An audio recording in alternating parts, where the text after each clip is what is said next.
Warning, your personality is killing your productivity, the 75% social tax. You're not tired because you need another habit app. You're tired because 3 out of 4 usable hours leak into a hidden social tax: meetings, DMs, masking, and microchecks that shred your battery before lunch. Most people try to work faster, but speed just feeds the tax. In the next 60 minutes, I'll show you how to measure your tax in 60 seconds, then drop it fast using the 3 levers from self-determination theory: autonomy, competence, and safety. Quick research anchors so you know this is real. Sustained impression management, masking, and self-monitoring are associated with increased stress load and burnout risk. Every quick check contributes to attention residue, the lingering cognitive load after a switch that cuts capacity. Repeated reassurance cycles, just checking, correlate with elevated stress hormones and vigilance, which pull you out of deep work. If you keep paying the tax, you'll stay in shallow work and stall your goals. We'll fix it with 3 levers, the MVM protocol, and an identity rewire, starting with a quick diagnostic. 60-second self-test, calculate your social tax.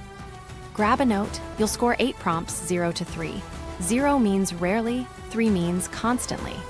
Add them up at the end, we'll convert it to your personal tax rate. Category 1 is masking. 1. In work settings, how often do you adjust your tone, expressions, or interests to fit the room? 2. After social interactions, how often do you feel unusually drained or need recovery time? Remember, research shows sustained self-monitoring has a metabolic cost. This isn't in your head. Category 2 is mirroring and impression management. 3.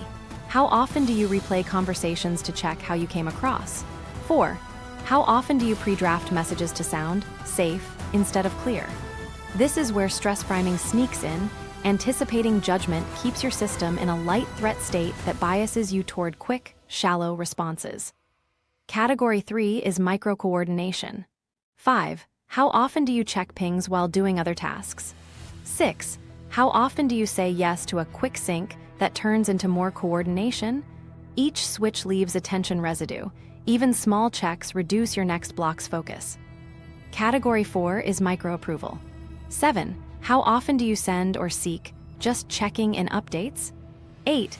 How often do you feel compelled to respond fast to prove you're reliable? Those approval loops can keep stress elevated and yank resources from your prefrontal cortex, the deep work engine. Now score it. 0 to 6 total is roughly a 25% social tax. 7 to 12, about 50%. 13 to 18, about 75%. 19 to 24, you're in the 90% plus emergency zone, your battery, S, running on fumes. Hear S what the bands mean. At 25%, you feel minor drag, mostly from sporadic switches. Tools and batching will help. At 50%, your mornings feel crowded and deep work slips to the margins. You're bouncing between vigilance and output. At 75%, you're masking, mirroring, and coordinating most of the day. Your brain lives in threat mode, so you can't stay in sustained focus. At 90% plus, you're in chronic fatigue territory. Everything feels urgent, but nothing moves. Mini payoff right now. Compress your replies into 2 blocks a day, late morning and late afternoon. Post a status that says, heads down 9:11, 30 and 1, 33, 30. I batch replies at 11:30 and 3:30. You'll likely drop 10% of your tax this week just by eliminating scattered microchecks. If you scored high, you're not broken. You're overspending social energy in an environment that rewards reactivity. The thing most people miss is that your nervous system is interpreting uncertainty and evaluation as threats, so it keeps you scanning for safety. Faster pacing won't fix that. Clarity, boundaries, and visible proof will. In a second, we'll map your score to a simple nervous system model. We'll use the 3 levers: autonomy to reduce approval seeking, competence to stop reassurance pings, and safety to downshift vigilance.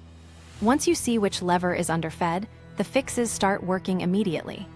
Let me show you exactly how to plug the drains and get your deep work back. The nervous system, model of social drain. Here's the simple model we'll use all episode.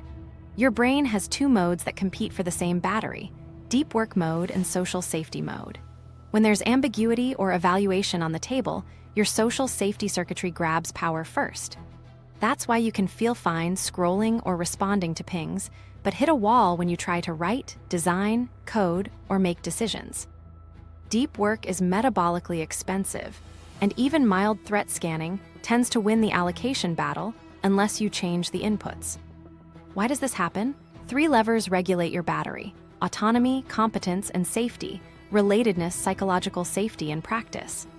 They come from self-determination theory, Desai and Ryan, which shows these needs drive motivation and well-being at work. When they're fed, your system relaxes and you get stable focus.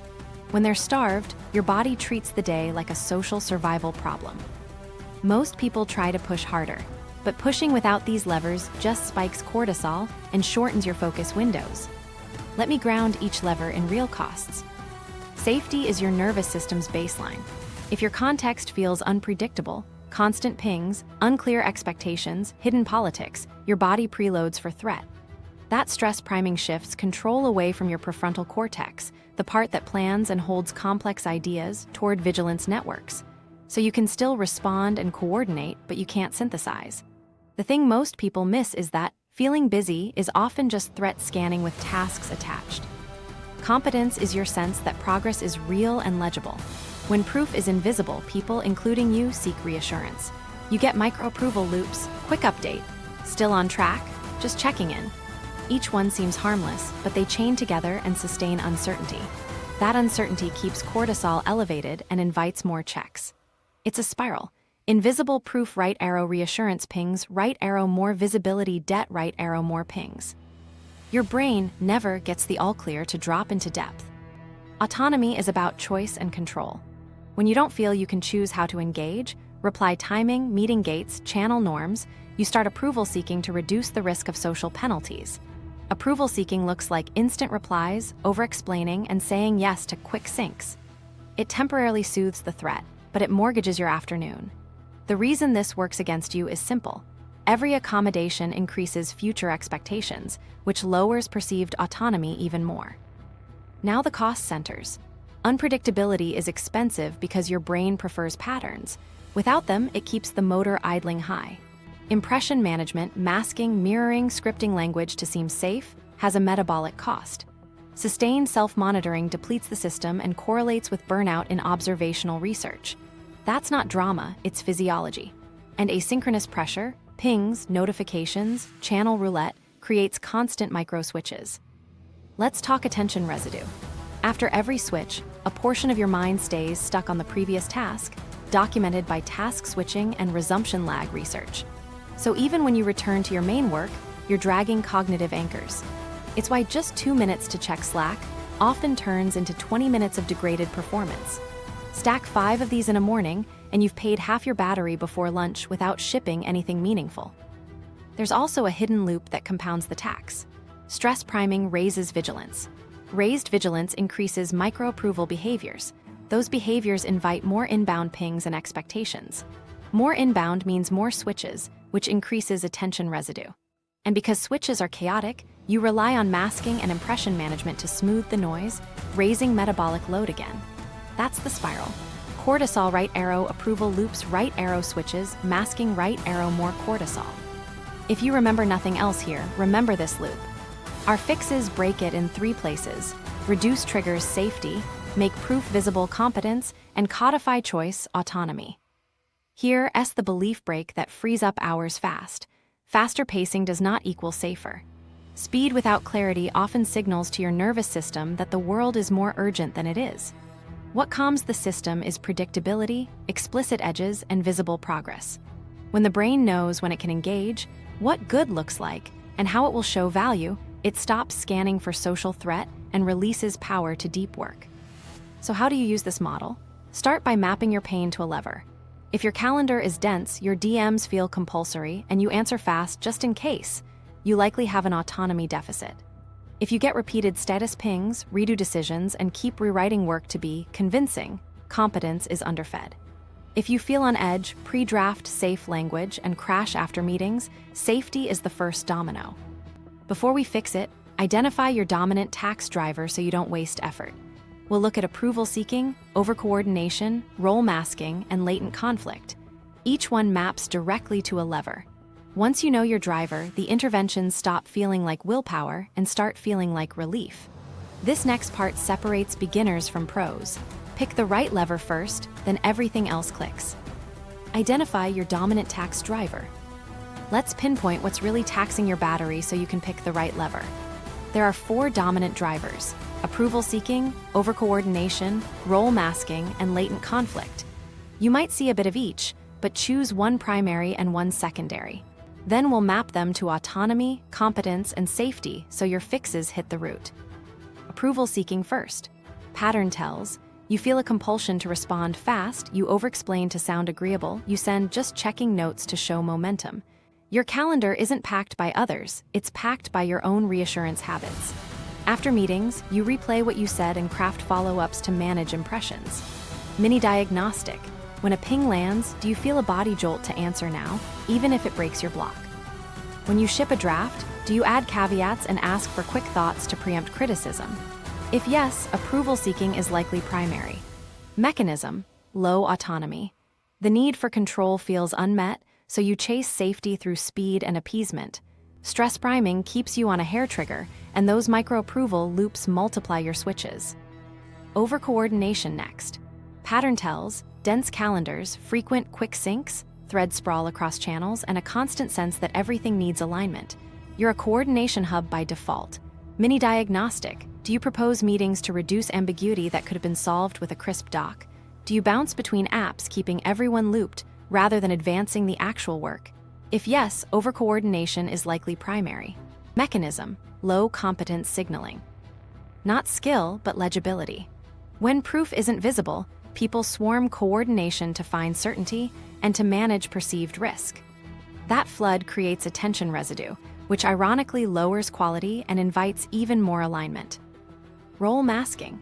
Pattern tells: you shift persona by audience, executive voice in one room, buddy tone in another, extra polished professional in DMs. You pre-draft safe language and you're wiped after social days.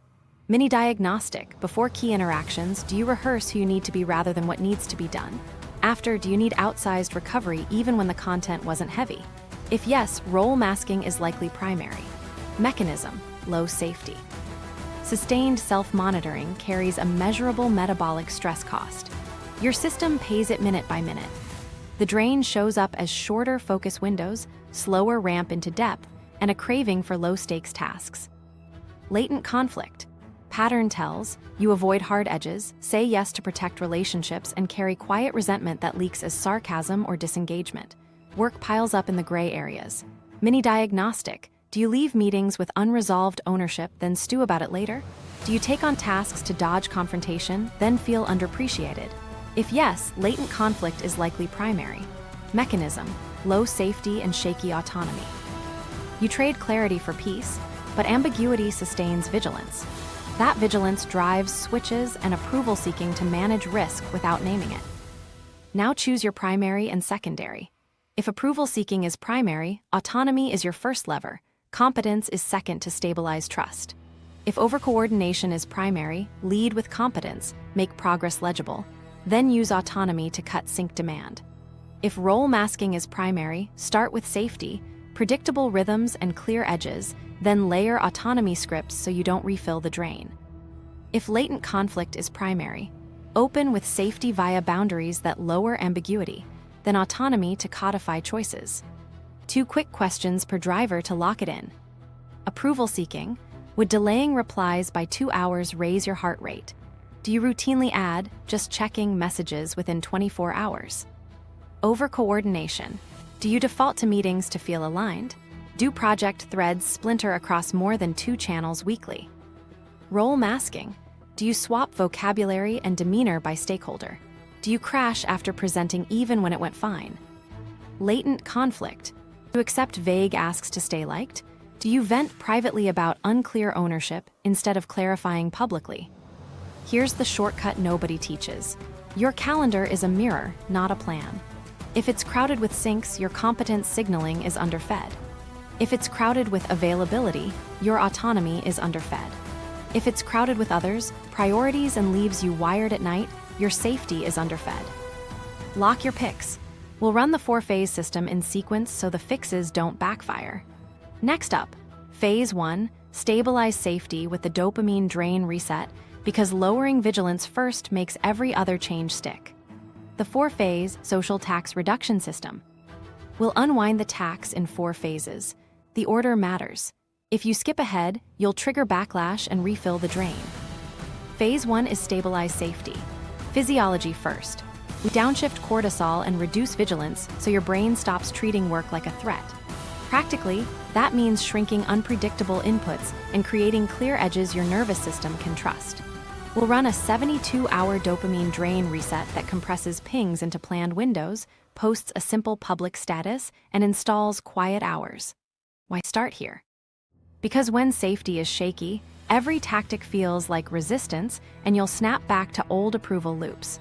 Lower vigilance, then everything else sticks. Phase 2 is rebuild autonomy with rules of engagement. Ambiguity fuels approval seeking. We cut that by writing a 5-rule contract. Your availability windows, response SLAs, meeting gates, channel norms, and a priority ladder. Announce it, pin it, and use choice language. I choose to keep your system out of threat mode.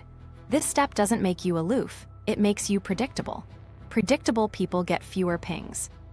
And because we stabilize safety first, these rules won't read as withdrawal. They'll read as clarity. Phase 3 is reinforce competence with proof loops. If progress is invisible, reassurance pings explode. We make progress legible so trust doesn't rely on constant check-ins. You'll ship a weekly 1-page proof pack, a scorecard of outcomes, a before-after snapshot, a small risk map, and the next visible action. Pair it with 2 quick demo moments per week. This cadence drains uncertainty from the system, which drops cortisol and slashes ad hoc status requests. Fewer pings, fewer switches, more depth. Phase 4 is identity integration to minimize masking. Role masking burns energy through sustained self-monitoring. Here, we map personal values to role promises and set behavior limits so you don't keep code switching for every audience. We'll use 3 microscripts, edges, no switch, reset, to keep one consistent self across contexts. The result is lower metabolic load, faster ramp into focus, and steadier performance across the week. Why this sequence? Safety stabilizes the nervous system so boundaries don't trigger panic. Autonomy codifies choices so you stop paying the approval tax.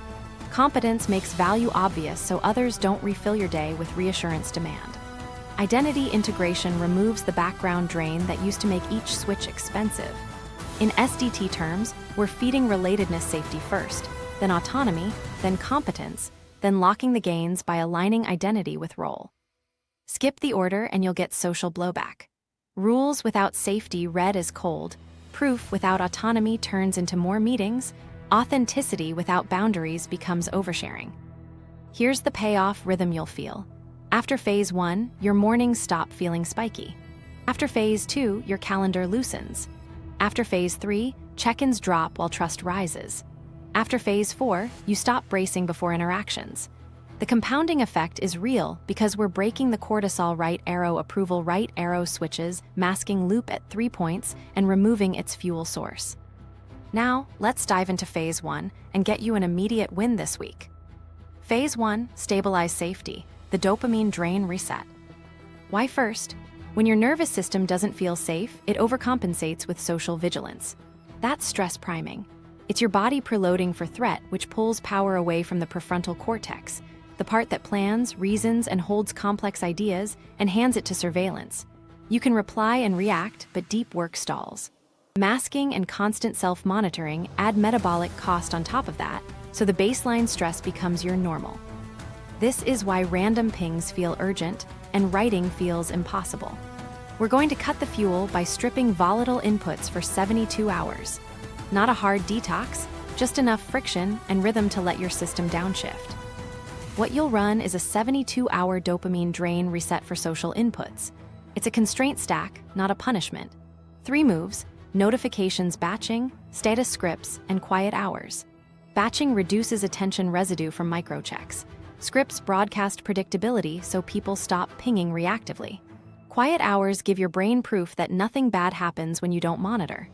The combo lowers stress spikes and frees the power you need for depth. How to do it exactly? Step 1, define 2 reply blocks per day. Late morning and late afternoon work best because your brain can ramp into focus early, then clear the queue before lunch, then focus, then clear again.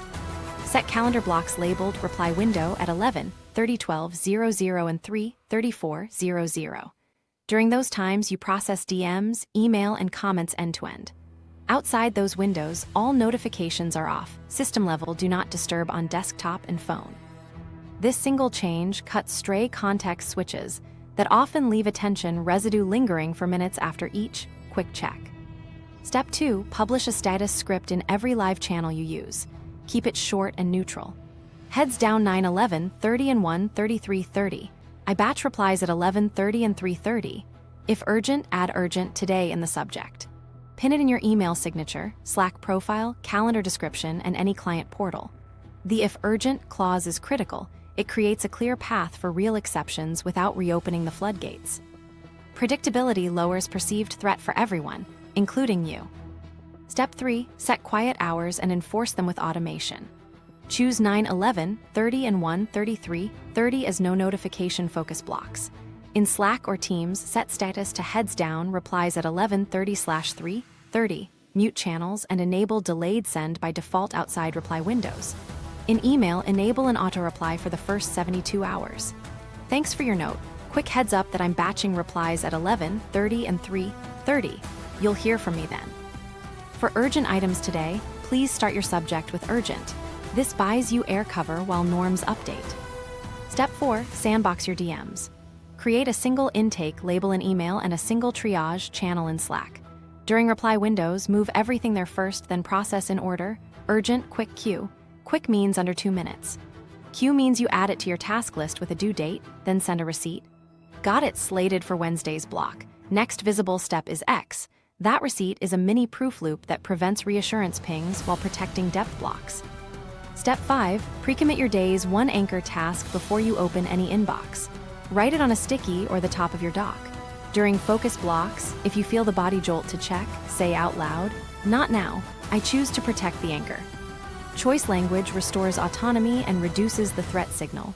It's a tiny script with outsized effect. Common mistakes to avoid. Don't do a hard detox and disappear. Vagueness raises anxiety and creates more follow-ups later. Use specific times and a clear urgent path. Don't post a status once and hope. Pin it, put it in your signature, and keep it visible. Don't create porous boundaries like, "I'll just peek to stay ahead." Every peek refills the drain and resets the habit. And don't apologize for running a system.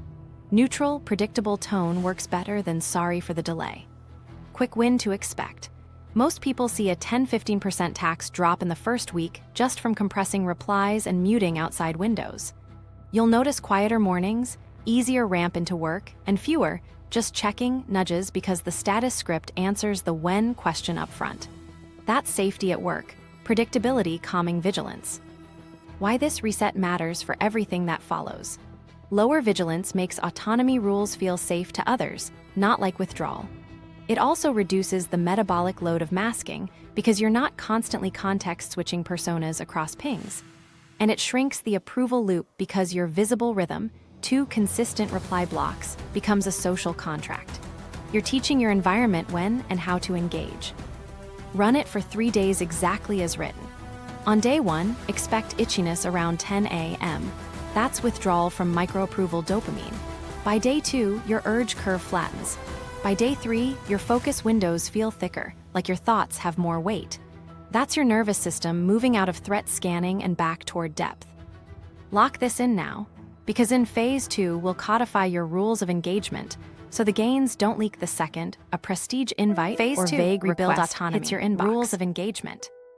Now that your safety is stabilized, let's codify choice so approval loops can't creep back in. Ambiguity is the fuel for approval seeking. Clear rules drain that fuel. We're going to write a 5-rule contract that sets how people access you, how fast you respond, what earns a meeting, which channels get used for what, and how priorities get sorted. This isn't about being rigid, it's about being predictable. Predictability reads as respect, and it lowers everyone's cortisol. Here are the 5 rules. Rule 1, availability windows. Define when you're reachable for ad hoc needs and when you're in deep work. Use the same hours you set in phase 1, but make them public and recurring. Script it. I'm available for quick collaboration 12:00 and 4:00 4:30. Heads down 9:11 and 1:33. Pin this in your profiles, meeting notes, onboarding docs, and your email signature. Choice language matters. I choose to protect deep work 9:11 so we ship higher quality outcomes. Rule 2, response SLAs. Set default reply times per channel. Example, chat by end of reply window, email within 1 business day, docs with comments within 48 hours. Put exceptions in writing. If urgent today, prefix urgent. This removes the social lottery from every ping. People stop guessing, you stop proving. The reason this works is simple. Clarity replaces reassurance. SLAs shrink microchecks and the attention residue they create. Rule 3, meeting gates. No calendar gets your time without passing 2 gates, purpose and artifact. Purpose answers, what decision or outcome are we trying to achieve? Artifact is the pre-read or agenda that proves thinking has happened. Script it. To use our time well, I take meetings when there's a 1-paragraph purpose and a short pre-read. If not, let's start a sync. Gatekeeping isn't cold, it's competence. You're nudging the system toward proof over performance. Rule 4, channel norms. Assign jobs to channels so work stops splintering. Example, Slack for quick clarifications and notifications, email for decisions and external, docs for proposals and feedback, project board for tasks and status. Script it. Decisions live in email threads, proposals and feedback live in docs, tasks go to Asana with owner and due date. I don't track work in DMs. This alone collapses 3 parallel conversations into 1 legible stream, which slashes switches. Rule 5, priority ladder. Make visible how you rank requests. Example, legal production risks first, revenue impacting deliverables next, strategic projects then nice to haves. Script it. I prioritize by risk, revenue, strategy, then convenience. If you need to escalate, state the risk or revenue impact. This prevents prestige invites and ambiguous asks from jumping the queue. It also gives others a template for healthy triage, which reduces your inbox theater. How to announce this without social blowback. Use a short launch note and pin it everywhere. I'm shifting to a predictable schedule so we can move faster with fewer check-ins. Here are my rules of engagement: availability windows, response SLAs, meeting gates, channel norms, and a simple priority ladder. This makes my work more visible and reliable. If you need an exception, call it out, happy to weigh it. See the language? It frames autonomy as a service to the team. Now practice the I choose to because scripts. They flip your nervous system out of I have to please and into agency, which SDT shows reduces controlled motivation and stress. Examples you'll use daily. I choose to reply at 11:30 because that's when I can give it proper attention. I choose to decline this meeting until we have a 1-paragraph purpose and a pre-read. I choose to keep decisions in email so we can find them later. Let me show you exactly how to use these in live moments. Case, a DM lands at 10:07 a.m. with quick call, old you hops. New you checks the rule. Reply at 11:30 with, heads down 9:11:30. If you can share the purpose in 1 paragraph, I'll respond in this thread at 11:30. If urgent today, add urgent, and include risk revenue impact, and I'll triage first. You honored the rule, gave a path, and avoided a context switch. Case, a calendar invite without an agenda. You respond, to make this useful, can you add 1-paragraph purpose and a link to the doc? If we can decide a sync, I'll vote in the doc by tomorrow 3:30. You didn't ghost, you converted performance time into proof time. That's competence protecting autonomy. Case, an ambiguous ask, can you take a look? You run the clarifying ladder. What's the desired outcome? What's the latest I can reply without blocking you? Where should this live, doc, email, or ticket? Based on the priority ladder, I can deliver by Thursday. If it's risk or revenue critical, say so and I'll reslot. You just avoided resentment and the follow-up spiral. Common mistakes to avoid. Private rules that only you know, those read as flakiness. Publish them. Edge case exceptions. If every request is special, your rules have no teeth. Keep 1 clear urgent path, not 5. Apology tone, sorry for the delay, trains people to expect speed. Use neutral, predictable wording. And don't over-explain. 1 sentence plus a path beats a paragraph of defense. Quick wins you'll feel this week. Auto-calendaring friction, require a purpose field on booking links and default to 25-minute slots. Add one default async first clause to your templates. First pass async, will meet if blocked after 2 replies. These 2 tweaks cut 20–30% of meetings without a single argument. Pair that with your SLAs and you'll watch status pings drop because the when, where, and how are settled. Here's the checkpoint. If you remember nothing else, remember that autonomy is felt as predictability. When people know your edges and you stick to them with calm, choice language, their nervous systems relax, and so does yours. With rules live, we'll make your value obvious so nobody interprets fewer pings as less progress. That's phase 3, proof loops. Phase 3, reinforce competence, proof loops. Now that your rules are live, let's make your value obvious so nobody tries to refill your day with check-ins. When proof is invisible, uncertainty stays high, cortisol stays up, and reassurance pings multiply. We're going to drain that uncertainty by making progress legible on a predictable cadence. Think of this as installing receipts for your work that preempt just checking without you chasing approval. Why this matters? Invisible work reads as risk. Risk triggers vigilance in everyone's nervous system, including yours. Vigilance drives micro-coordination and context switches. Those switches leave attention residue and quietly steal your next stretch of depth. The moment we make outcomes, risks, and next actions visible, we shrink the perceived threat. That calms the system and protects your focus windows without you having to be constantly available. What you'll build is a weekly proof pack plus 2 demo moments per week. The proof pack is 1 page, same format every time, sent on the same day. 4 parts, always in this order: scorecard, before after, risk map, next action. The standardized order matters because the brain trusts patterns. You're teaching everyone where to look so they stop pinging for updates. Let me break down each piece.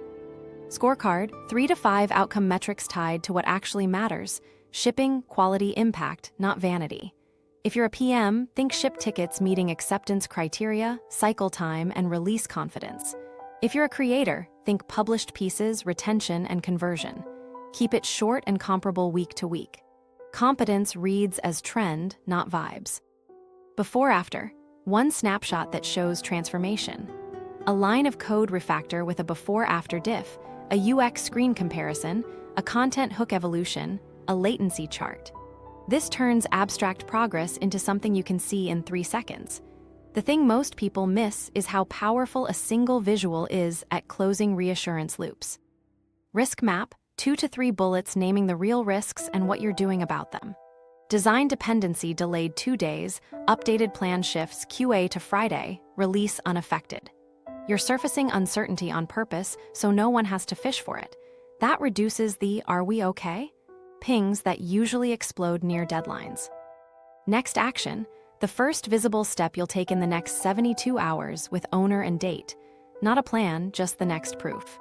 Record tutorial V1 Wednesday 2 p.m., share link by 3:30. This gives people a concrete point to look for, which cuts ad hoc status checks between now and then. How to run the cadence.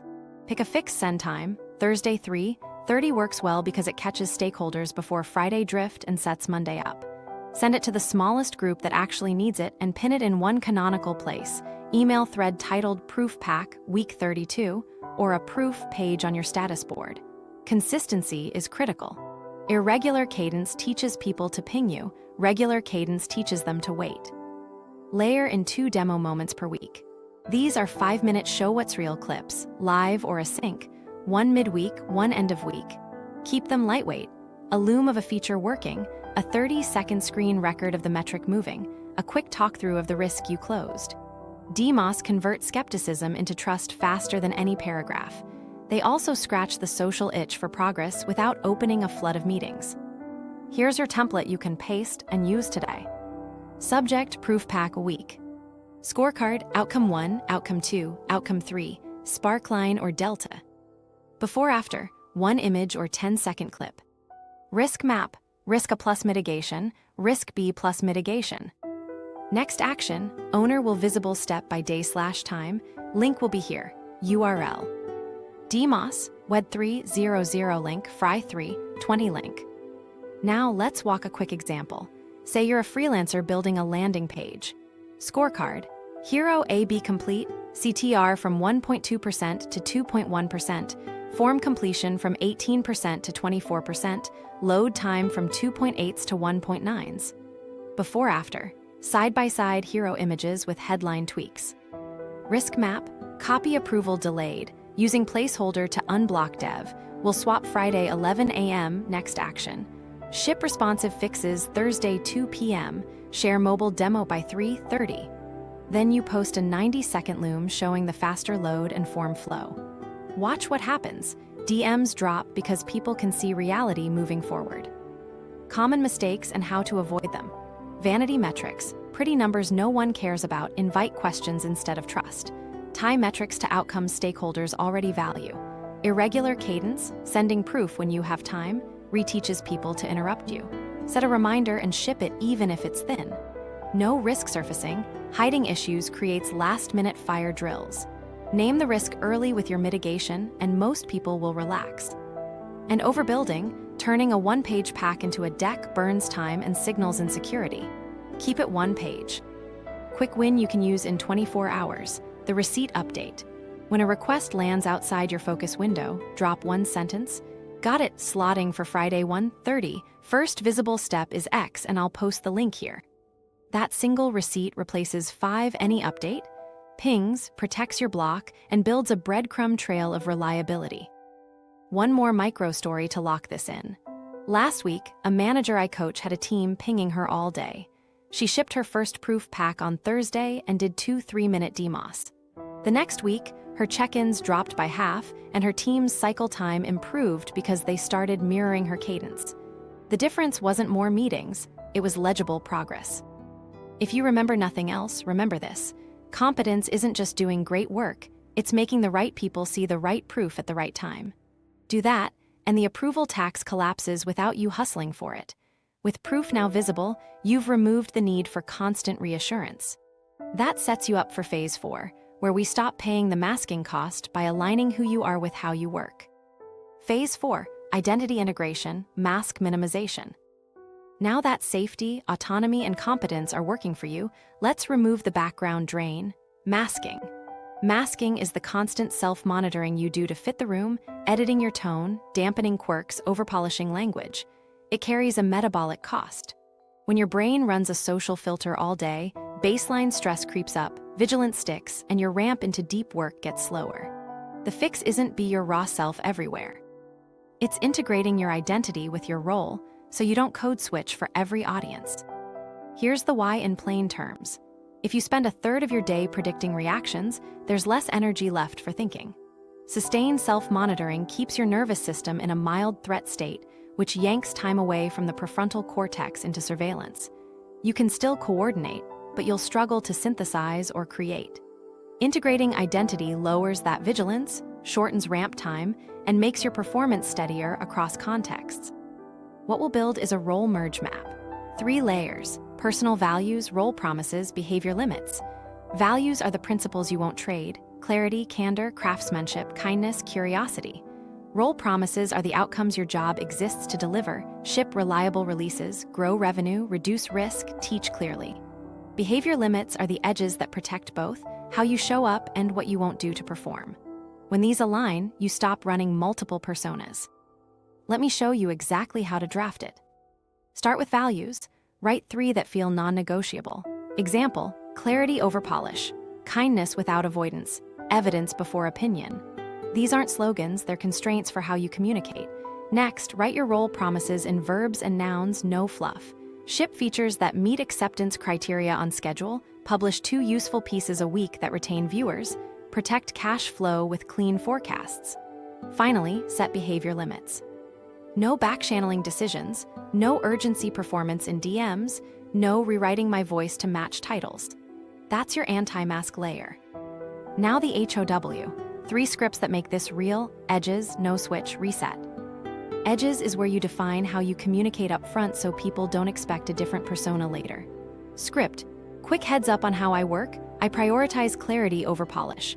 I'll be direct and kind. If something's unclear, I'll ask questions first. You can expect receipts of progress on Thursdays. That single paragraph sets expectations that match your values and promises, which lowers your need to perform. No switch is your commitment to one voice across rooms. It doesn't mean you ignore context. It means you keep the same spine.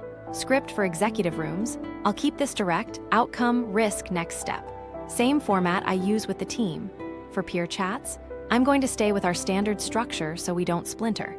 You're signaling you won't inflate jargon or soften edges based on status. That cuts the impulse to mirror.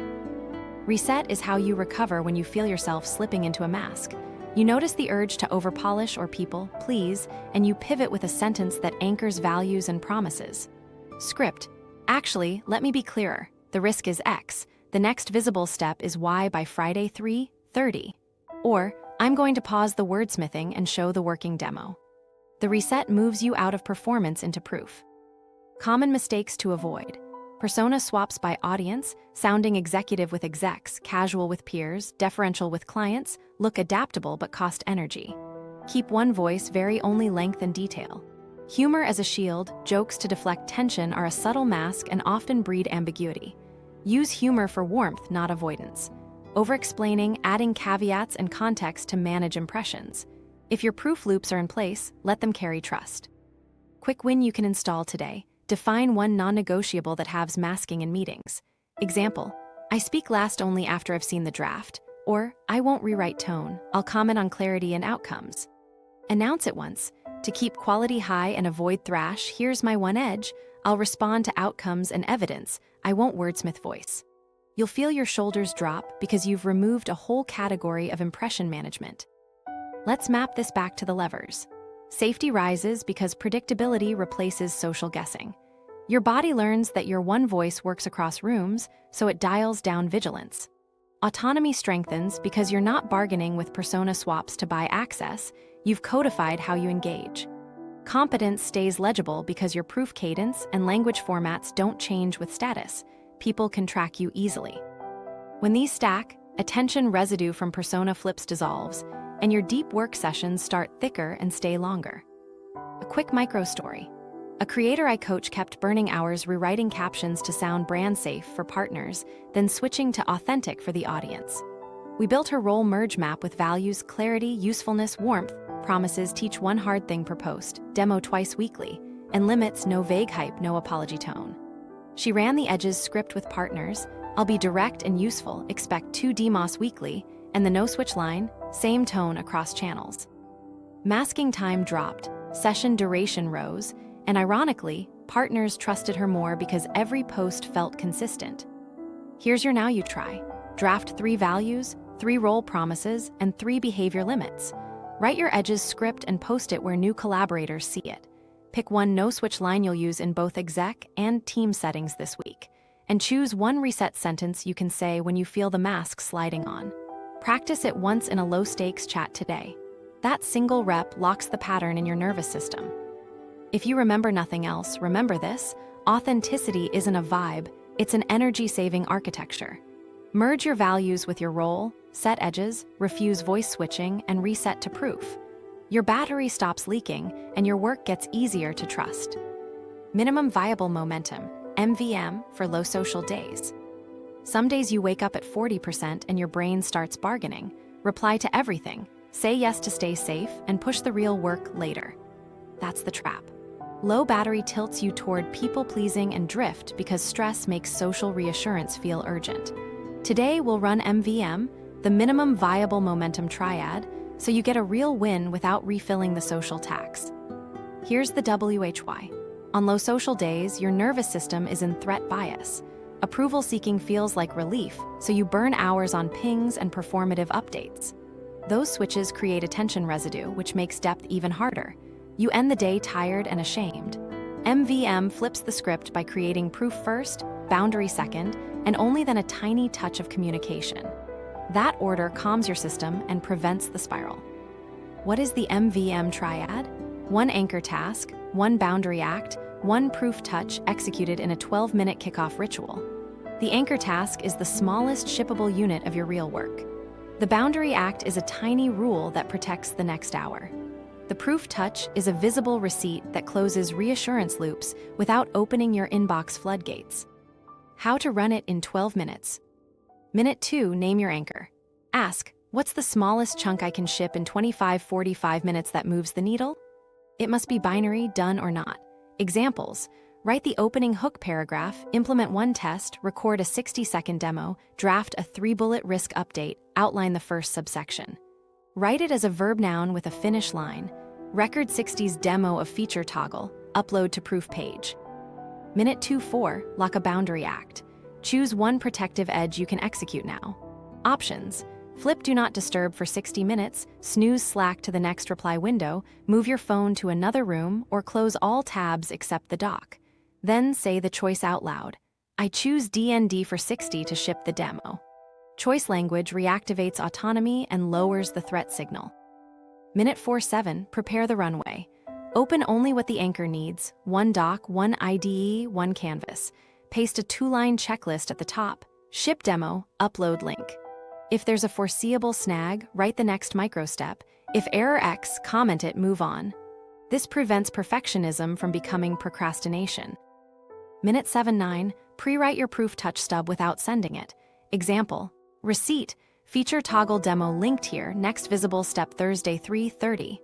Or receipt, hook paragraph drafted, Friday draft at 11:30. Save it. You'll paste it after you ship. This gives your nervous system certainty that people will know, removing the urge to ping mid-block. Minute 9-12, micro warm-up. Do a 90-second rehearsal, read your first sentence aloud, run the first test, or hit record and practice the opening line. The aim isn't quality, it's ignition. Then start the real block immediately. Now run the anchor for 25-45 minutes. When you hit done, ship the proof touch in the one canonical place, the proof thread, the task, or the doc comment. Do not open general inboxes yet. Paste the stub, add the link, and step away. That single receipt prevents any update messages and preserves your focus window. Common mistakes and fixes. Chasing normal. You try to match a good day's output and burn out by 10 a.m. shrink to smallest shippable. Momentum beats volume. Skipping the boundary act. Without it, you'll slide into reactive tabs. Make the boundary physical, phone in another room, DND on. Turning the proof touch into a status novel. One sentence plus a link is enough. Over-explaining reads like seeking approval and invites replies. Adding social chores as a reward. After I ship, I'll clear DMs. Don't. That reprimes cortisol. Reward with a short walk or water refill. A quick micro story. A freelancer I coach scores high on over-coordination. On low days, she defaulted to syncing.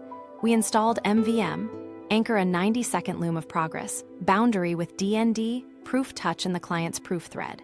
Within 2 weeks, her morning DMs dropped by a third because the client learned to expect the receipt. Her deep work blocks extended by 20-30 minutes simply because reassurance was preempted. You try, set a 12-minute timer and run the triad right after this video. One anchor, one boundary, one proof touch. Then book a 25-minute block to ship. If you remember nothing else, momentum first, reassurance last, and only as a receipt, relapse triggers, never as a how to disarm to work. You've stabilized safety, rebuilt autonomy, and made proof visible. Now let's protect the gains. 4 triggers tend to pull you back into the cortisol right arrow approval right arrow switches masking loop. Crisis pings, prestige invites, ambiguous asks, and silent resentment. Each one spikes vigilance, raises switch count, and reopens approval seeking. We'll disarm them with buffer statements, a pause protocol, clarifying ladders, and a resentment log, plus I choose to because. Script so your nervous system stays in a sense of agency. Trigger 1, crisis pings. Need ASAP, fire, blocking now. Your body jolts, you abandon the plan, and attention residue shreds the next hour. Disarm with a 2-step buffer, acknowledge and timestamp. Script, scene, I'm in heads down till 11:30. I'll triage at 11:30. If it's production risking, reply urgent, today here with the risk, and I'll bump it first. Why this works? You reduce uncertainty immediately, acknowledge, restore predictability, timestamp, and define urgency criteria.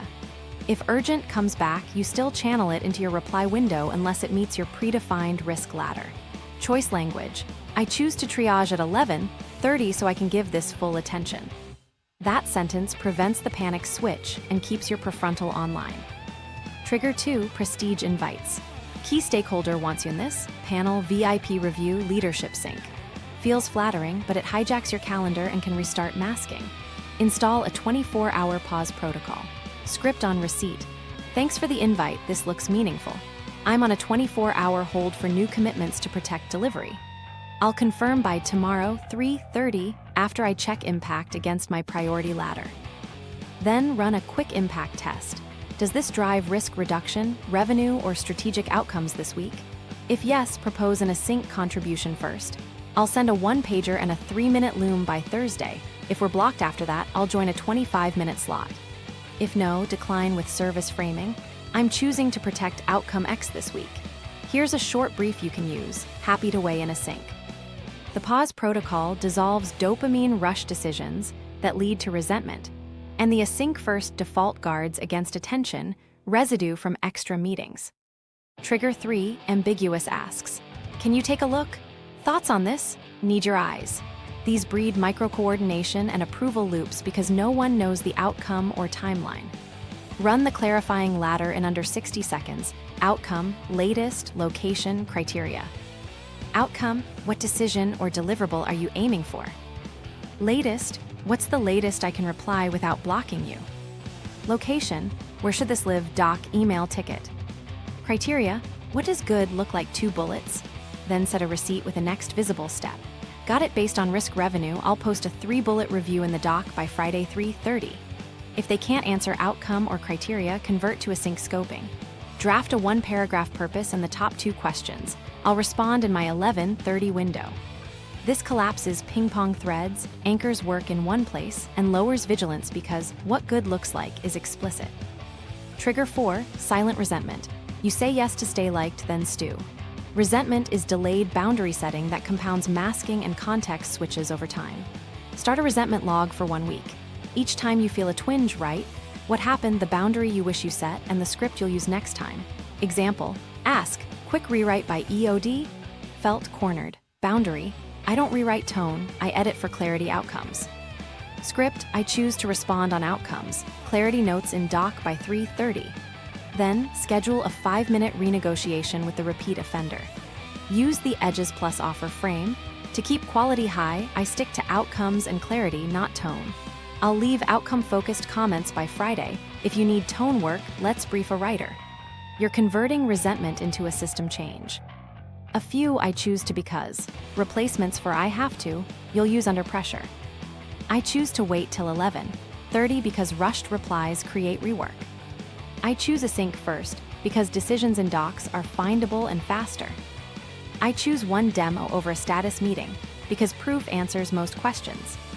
I choose to protect this block because shipping outcome reduces risk this week. Common pitfalls and fixes. Overusing urgent path. If everyone learns that urgent jumps the line, your system collapses. Keep urgency criteria tied to risk or revenue with examples, and audit misuse in your weekly review. Prestige FOMO. If you break the 24-hour pause, log it and ask, did this drive impact? If not, add a template decline so next time you don't wing it. Half-clarified asks. If you answer without an outcome, you'll get 3 more quick pings. Don't start until you have the outcome and latest, your receipt enforces it. Ignoring the resentment log. If you don't convert entries into 1 boundary conversation per week, the tax creeps back. Book a 15-minute boundary sprint on Fridays to send 2 scripts. Mini payoff you can apply today. Install the 24-hour pause for all new commitments and pin your crisis buffer script in your status. Those 2 moves alone prevent the biggest cortisol spikes. Next, we'll stress test the whole system with 3 micro stories so you can see how these disarms hold under pressure. Micro stories, the intention obstacle stakes resolution set. Story 1, a manager with a 78% tax. Her intention was simple, protect 2 deep blocks weekly to fix a recurring quality issue that kept slipping release dates. Obstacle, a constant stream of reassurance pings from executives, quick update, are we still on track, plus her own urge to mirror every room. By Tuesday noon, she'd paid the tax in switches and masking. Stakes, if delays continued, she'd move into needs oversight territory and lose scope control on the next roadmap. Resolution started with phase 1. She ran the 72-hour reset, 2 reply windows, system DND, and a status script with an urgent path. Day 2, she layered phase 2.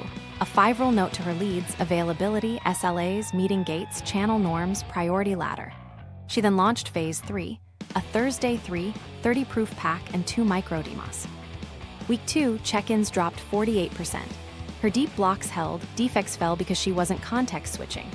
The quiet surprise, her own mirroring dropped. Without constant room hopping, she didn't rehearse personas.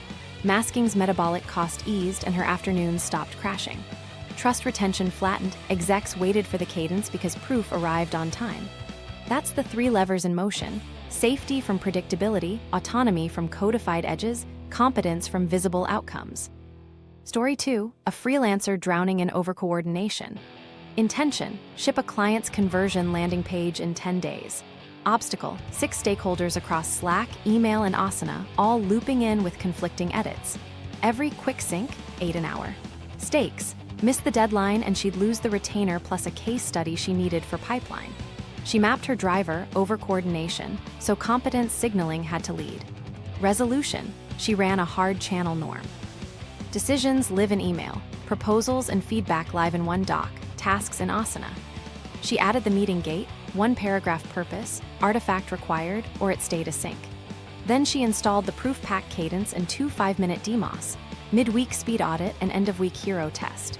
She used the MVM triad on low social mornings, a 90-second loom of the updated form flow, D&D boundary, and a 1-line receipt in the proof thread. Within a week, threads collapsed from 4 channels to 2, and meetings dropped by a third. The attention residue shrank. Her focus blocks stretched to 75 minutes without the itch to check. Conversion lifted from 18% to 24% by day 9, shipped on time, and she kept the retainer. The team reported, feels calmer, even though there were fewer meetings. That calm wasn't vibes. It was safety from clear lanes, autonomy from rules, and competence from receipts. Story 3, a creator stuck in persona flips. Intention, published 2 deep dive videos weekly without burning out. Obstacle, brand partners wanted polished professional, her audience wanted plain-spoken teacher, and every script became a tug-of-war. Stakes, inconsistent uploads were killing momentum and sponsorships. She identified role masking as primary. Resolution began with a role merge map: values, clarity, usefulness, warmth. Role promises: teach 1 hard thing clearly, demonstrate twice weekly. Limits: no vague hype, no apology tone, no voice rewrites for title. She published an Edge's script to partners: I'm direct and useful, expect 2 demos weekly, proof cadence on Thursdays. She adopted a no-switch line for every room: same structure, outcome, risk, next step. During edits, when she caught herself over-polishing for brand safe, she ran the reset. Actually, let me be clearer, here S the working demo.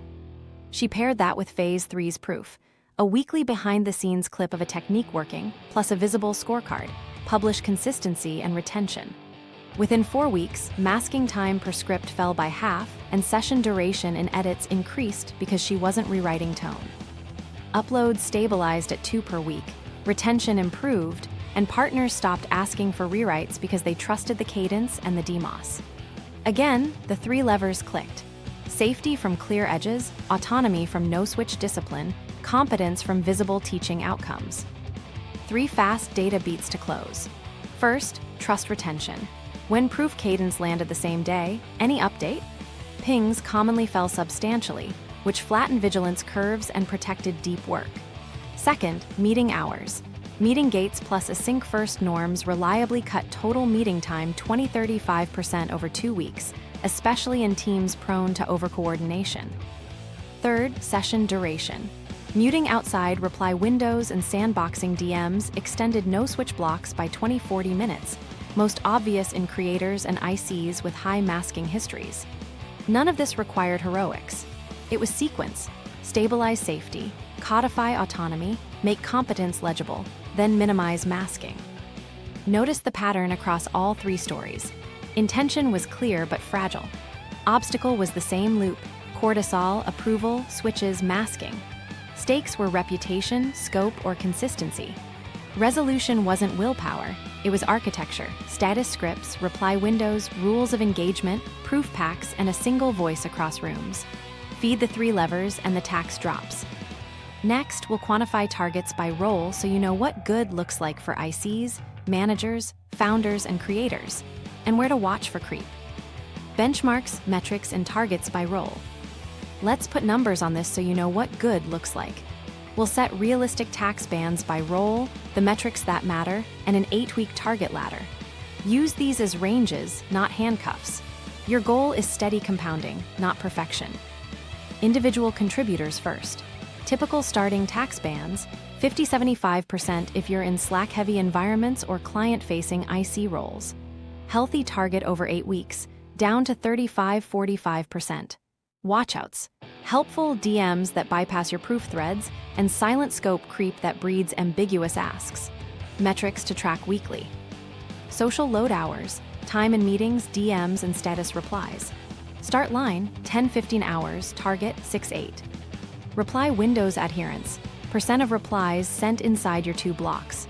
Start, 30-50%, target, 80% plus. Meeting density, average meetings per day. Start, 4-6, target, 1-3 with 25-minute caps. Switch count per day, estimate app context changes. Start, 40-60, target, under 25. Proof cadence, 1-page pack shipped same day weekly. Start, irregular, target, on time 4 weeks. Managers, starting tax bands skew higher, 60-80% because coordination's your job. Healthy target, 40-50% without starving your team of support. Watchouts, prestige invites that multiply status theater and coordinating in 3 channels at once. Metrics. Social load hours, 15-25 baseline, target, 10-14 by tightening meeting gates. Meeting density, 6-10 daily is common, target, 3-6 with stacked 25-minute blocks. Reply windows adherence, start 20-40%, target, 70% plus while preserving a true escalation lane. Switch count, 60-90, target, under 35 by batching 1s and reviews. Proof cadence, team proof packet Thursday 3, 30 + 2 DMOS. Target, 4 weeks on time. Founders, starting bands often sit at 65-90% because you're the escalation sink. Healthy target, roughly 35-50% while keeping velocity. Watchouts, ambiguous asks from investors and quick sinks that nuke your maker time. Metrics. Social load hours, 20-30, target, 10-16 with an EA or automation enforcing gates. Meeting density, 8-12, target, 4-7 with executive office hours twice weekly. Reply windows adherence, start 10-30%, target, 60% plus and a crystal clear urgent path tied to risk revenue. Switch count, 80-120, target, under 40 by sandboxing investor BD threads.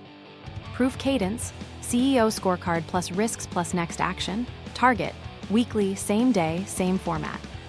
Creators, starting bands vary 45-75%, but spike with partnerships and socials. Healthy target, 30-45% with consistent uploads. Watchouts, persona flips for brands, and content feedback splintered across DMs, comments, and email. Metrics. Social load hours, 8-14, target, 5-8 by pinning channel norms and batching socials. Meeting density, 1-4 target, 2, push reviews async with timestamp notes.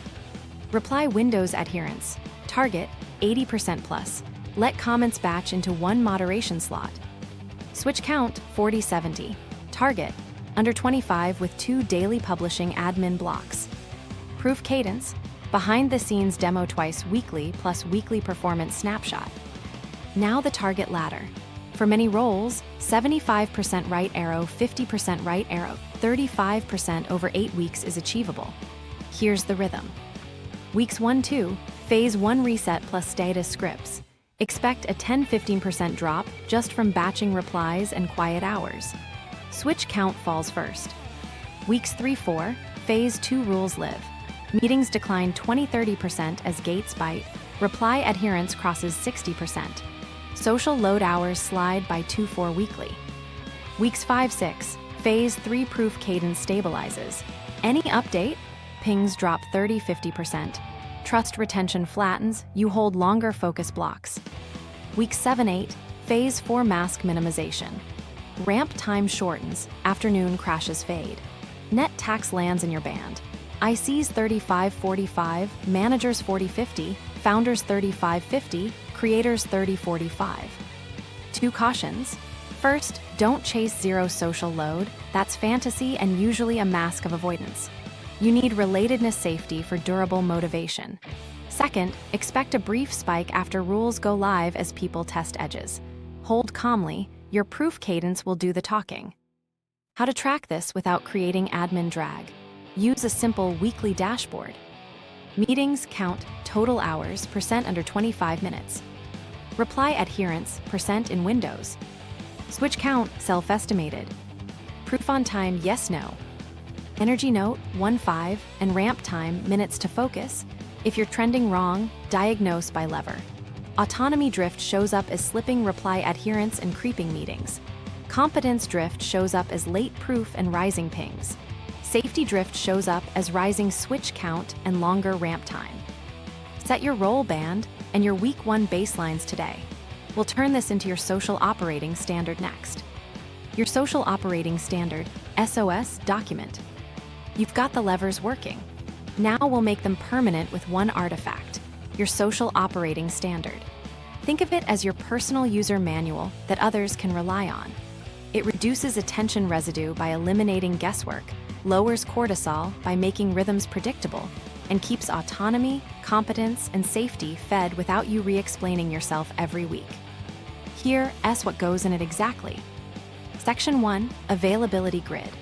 A simple weekly table that shows when your head's down, when you're available for quick collaboration, and when you run reply windows. Keep the same blocks you've been using, 2 reply windows daily, 2 no-switch focus blocks, plus office hours if you're a manager or founder. Label exceptions. Executive office hours 2/Thurs 2, 33, 30, team stand-up moan wed 9, 0, 5, 9, 20, etc. Why it works. Predictability calms vigilance. People learn the pattern and stop rolling the dice with random pings. Section 2, Response SLAs. 1 page, 4 lines, chat, answered in reply windows same day. Email within 1 business day. Docs with comments, 24-48 hours with receipt and next visible step. Urgent path, prefix urgent, plus risk revenue reason. State what urgency is not. Calendar convenience or FYI. This trims micro-approval loops by replacing uncertainty with standards. Section 3, Meeting Gates. Write the 2 gates, purpose and artifact, followed by formats you accept. Purpose, 1 paragraph decision or outcome. Artifact, link to doc agenda with open questions. Defaults, 25-minute cap, cameras optional unless negotiating human stuff, decisions recorded in doc or email. Include your async first line, 2 exchanges async before we meet. You're nudging the system toward proof, which shrinks coordination sprawl. Section 4, Channel Norms. Assign jobs to each tool to stop context collapse.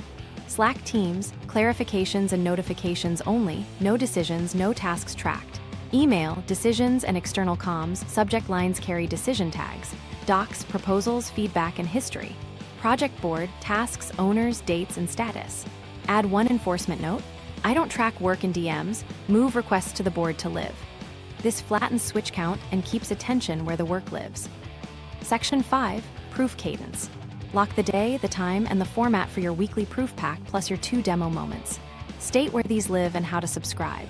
Example, Proof Pack Thursdays 3:30, 3-minute DMOS wed/fry, lives in proof page, same subject every week. Add your receipt template so anyone can mirror it.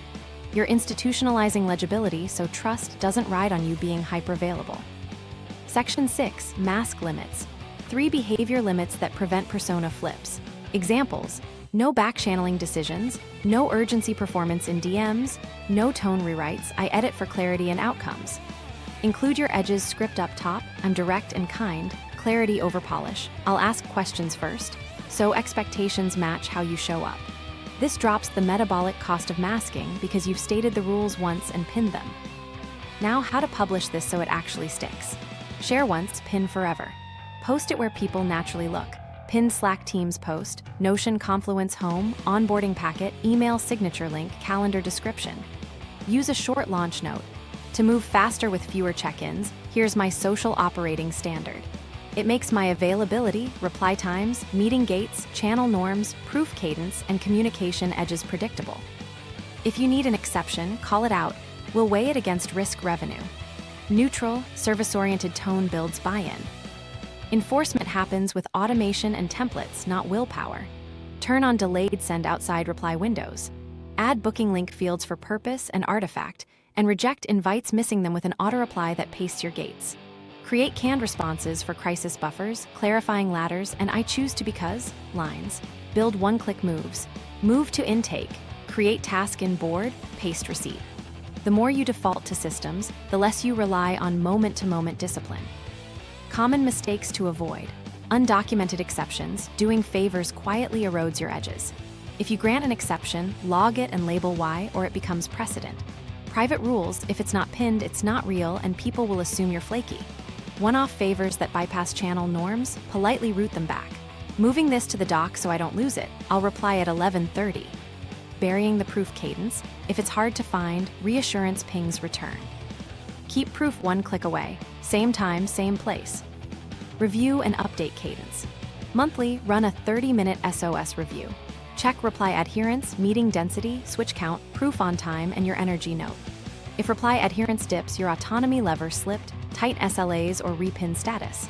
If meetings creep, strengthen gates or shrink default durations. If switch count climbs, revisit channel norms or extend quiet hours.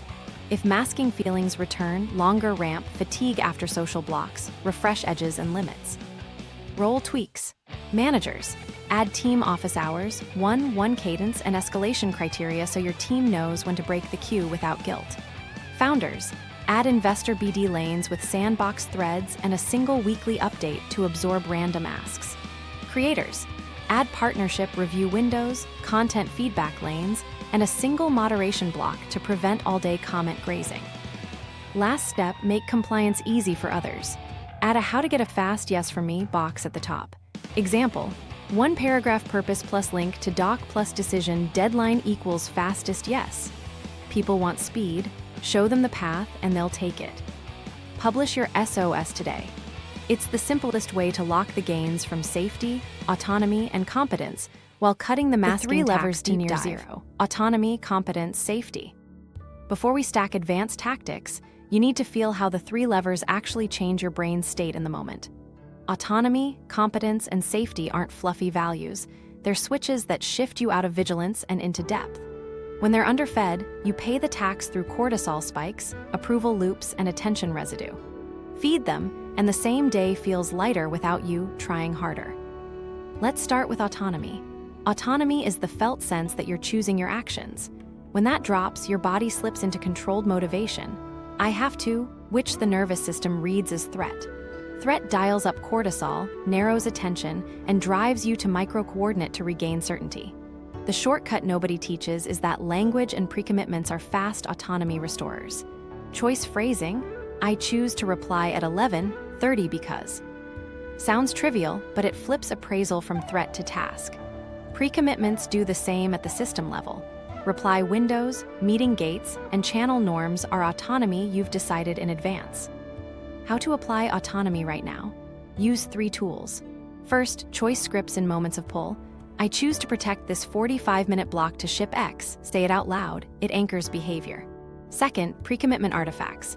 Pin your rules of engagement and booking fields that require purpose and artifact. Third, environment control.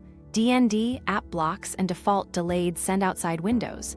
The thing most people miss is that autonomy collapses if exceptions are invisible.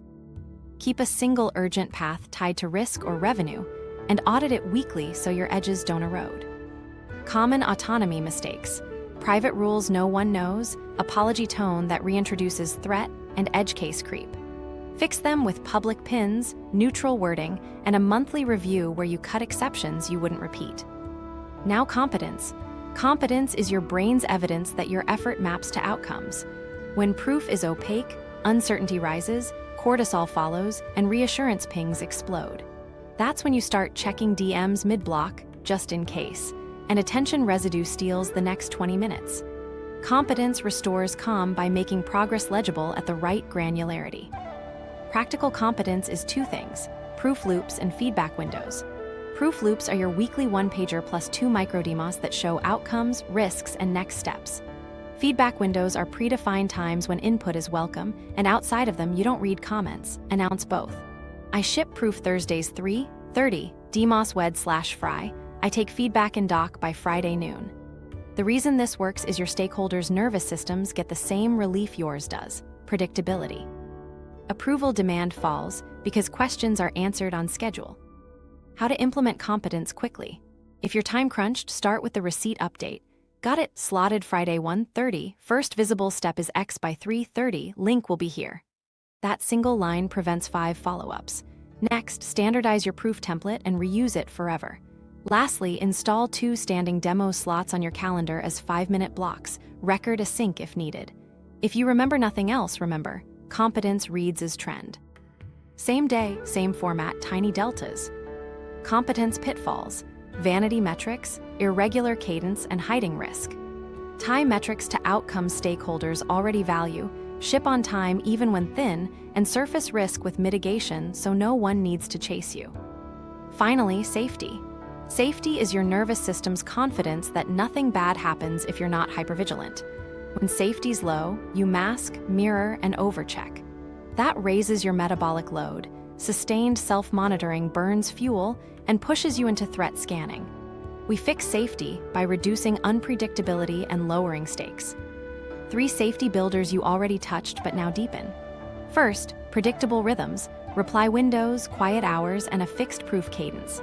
Second, clear edges, your edges script, clarity over polish, direct and kind, questions first, and mask limits reduce social guessing. Third, small stakes, break work into smallest shippable units and ship receipts early so the system learns that progress appears without drama. Add micro-recoveries to reinforce safety. 2 to 5 minutes between blocks, walk, water, breath, so cortisol decays before the next context. And use, pause, then decide when prestige or crisis hits. Acknowledge, timestamp, route to the next window or urgent path. That pause prevents your prefrontal from getting hijacked. Safety mistakes: vague statuses, porous quiet hours, and multiple urgent doors. Fix with pinned scripts, automation that locks DND, and 1 urgent path with examples. Here is how they interact. Low autonomy drives approval seeking, which raises switches, which degrades competence signals, which lowers safety. Therefore, start with safety so your body stops bracing. Codify autonomy so choices hold. Reinforce competence so others don't refill your calendar. And keep safety sustained with rhythms and micro-recoveries. Once you feel these levers click, the same requests land softer, focus ramps faster, and your battery lasts longer. Session design: anti-drain work blocks. Let's engineer a work block that resists the social tax by design. You'll use a 3-part arc: pre-brief, no-switch core, post-brief. Each piece shrinks uncertainty, prevents attention residue, and keeps your prefrontal in charge. Pre-brief is 5 minutes tops. You set intent, constraints, and first visible step. Say it out loud. I choose a 90-minute block to ship X, done equals Y, first move is Z, open only the assets you need. Paste a tiny checklist at the top, ship X, proof link here. If you hit a snag, pre-write the fallback. If blocked 2 minutes, log it, move to sub-step. This gives your brain rails and prevents perfectionism spirals. Before you start, add social buffers. Put a reply window 15 minutes before and 15 minutes after the block. That pre-window clears lingering pings so you're not bracing for that 1 DM. The post window gives stakeholders a predictable slot, which lowers their urge to interrupt mid-block. In Slack or email, set a temporary status. Heads down till 11:30, replies at 11:30. You're containing cortisol spikes to planned windows. Now the no-switch core. It's 1 tab, 1 tool, 1 thread, D&D on, phone in another room. Default delayed send active so stray thoughts can be emailed to yourself without opening inboxes. Use a sandbox note or scratch doc for capture. Anything that isn't the task goes there. Every context switch costs you 10-20 minutes of residue. This is how you dodge it. If a true urgent hits the predefined path, you'll see it in the post window. Midway, do a 60-second refuel. Stand, sip, breathe. Not a break to browse, just enough to bleed off cortisol and keep quality up. Then, back in without opening new tabs. Post-brief is your landing pad. 2 minutes to log what's shipped, what's blocked, and the next visible step. Drop a receipt in the canonical place. Shipped X, link here, next visible step Thursday 3:30. If something blocked you, name it with mitigation. That receipt closes loops so you don't pay with 5 any update, pings later. Tools that help. Status boards for one-click receipts, delayed send defaults, calendar caps at 25 or 50 minutes, and a booking form that forces purpose and artifact. Run 2 90-minute blocks like this, and you'll outperform 4 reactive hours consistently. Weekly and monthly reviews that cut the tax further. You've installed the systems. Now we'll keep them tight with a light weekly review and a slightly deeper monthly one. The goal isn't admin, it's preventing creep, because creep is how the tax sneaks back. Weekly review, 15-20 minutes, same time every week. Friday afternoon or Monday morning both work. 5 checks in this order. 1. Tax audit. Did your social load expand or shrink? Look at 3 quick proxies: total meeting hours, switch count, and reply adherence. If meetings went up or your switch count spiked, note where. If reply adherence dipped below 70-80%, highlight which day slipped. The reason this works is you're measuring the actual drains, coordination time, context changes, and off-window replies, rather than vibes. 2. Proof cadence check. Did your proof pack ship on time? Did you deliver 2 DMOS? If you missed, why? Thin is fine. Late trains your stakeholders to ping you. If you're consistently late, your scope or block size is too big. Shrink to smaller shippable units next week and pre-write the receipt stub so you never feel behind. 3. Boundary infractions. Where did rules get bent? List the exception, the trigger, and the fix. Example: accepted a no-agenda meeting, prestige invite bypass gate. Fix: re-enable 24-hour pause, add auto-reply asking for purpose plus artifact. If you granted an exception that you wouldn't repeat, write the new script you'll use next time. This converts mistakes into policy. 4. Resentment scan. Any moments? Log them and choose one to renegotiate next week. Use the edges plus offer frame. To keep quality high, I stick to outcomes and clarity. Here's how I'll contribute. Resentment is a reliable early warning that masking and overcoordination are sneaking back. 5. Energy markers. 2 numbers: average ramp time into focus and your daily energy note 1.5. Rising ramp time means masking or switches are climbing. If your energy is dropping while meetings are stable, look at safety. Are quiet hours porous? Add micro-recoveries between blocks and repin statuses to reduce cortisol carryover. Now the monthly review, 30 to 45 minutes. This is where you upgrade the operating system. First, renegotiations. Scan your resentment log and your boundary infractions. Pick 2 relationships or processes to adjust. Book a 5-minute chat or send a short note that restates your gates, clarifies outcomes, and offers a better path. You're moving social friction into designed lanes. Second, rule upgrades. Which rule of engagement needs tightening? Common moves. Shorten default meetings to 25 minutes, add a purpose field to your booking link, or narrow your urgent path definition with examples. If you're a manager or founder, consider adding or tightening office hours so inbound gets absorbed without sprawl. Third, mask edits. Revisit your edges, script, and limits. Are you slipping into humor as shield? Over-explaining in exec rooms? Add one no-switch line you'll use next month and repin your edges where new collaborators will see it. Reducing persona flips lowers vigilance and trims ramp time. Fourth, metric refresh. Update your baseline and targets. Meeting hours, switch count, reply adherence, proof on time. If you've hit your targets for 2 months, set a gentle next step. Maybe add a 3rd small focus block weekly or shrink 1 more meeting type. If you're off, diagnose by lever. Autonomy drift shows up as reply adherence down. Competence drift shows up as late proof and rising pings. Safety drift shows up as higher switch count and longer ramp. Fifth, environment tune-up. Audit your tools. Is delayed send still on? Are DMs still sandboxed? Do your status boards make receipts 1 click? Small environment tweaks compound because they remove willpower from the loop. 2 mistakes to avoid with reviews. 1, turning them into paperwork. Keep them short and tied to actions, 1 fix per drift, not a long write-up. 2, moving targets weekly. Consistency builds trust inside and out. Adjust monthly unless there's a clear emergency. Run this rhythm and your social load decouples from your output. You'll have fewer spikes, faster ramps, and steadier deep work, not because you're grinding harder, but because your system is absorbing chaos on purpose. What if your battery without the 75% social tax? Let's future pace this so you feel the point. Mornings start steady. You clear a small reply window, then drop into a 90-minute no-switch block without that itchy, "What if someone needs me?" voice. You're not bargaining with your calendar because your rules are public, pinned, and predictable. Meetings are fewer and shorter, and they earn their slot. Most decisions happen in docs with receipts. You're not hunting through DMs to remember what you promised. Your proof cadence handles that. 2 DMOS a week replace status theater. People know when to look for progress, so they stop tapping you for reassurance. Deep output becomes consistent. 3 solid blocks a week carry more weight than 5 reactive days ever did. Scripts ship cleaner. Features stabilize sooner. If you're a creator, you write and record in 1 session instead of 3 half-starts.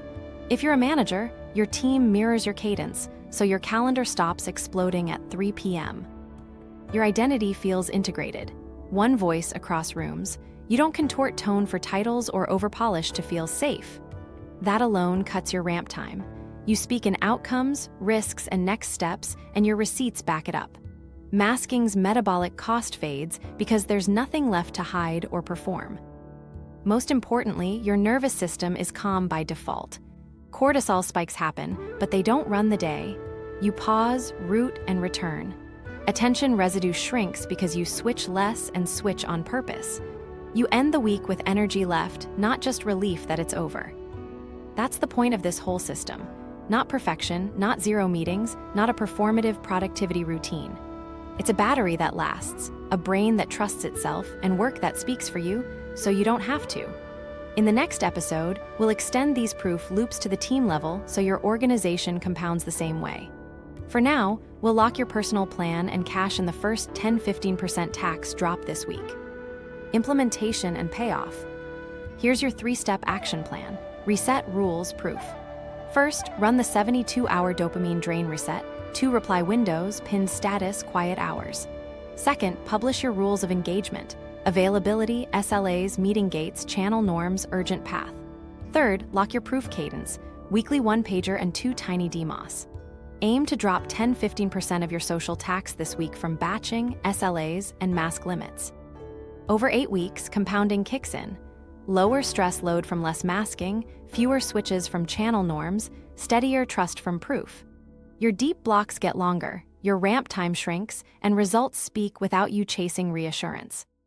The core move is simple. Stabilize safety, codify autonomy, make competence visible, then minimize masking to stop the leak. If you're ready to lock this in, publish your S.O.S. today and run the 72-hour reset. Then ship your first proof pack on Thursday at 3:30. Want to multiply this at the team level? Watch the Advanced Protocols episode next and subscribe so you don't miss it.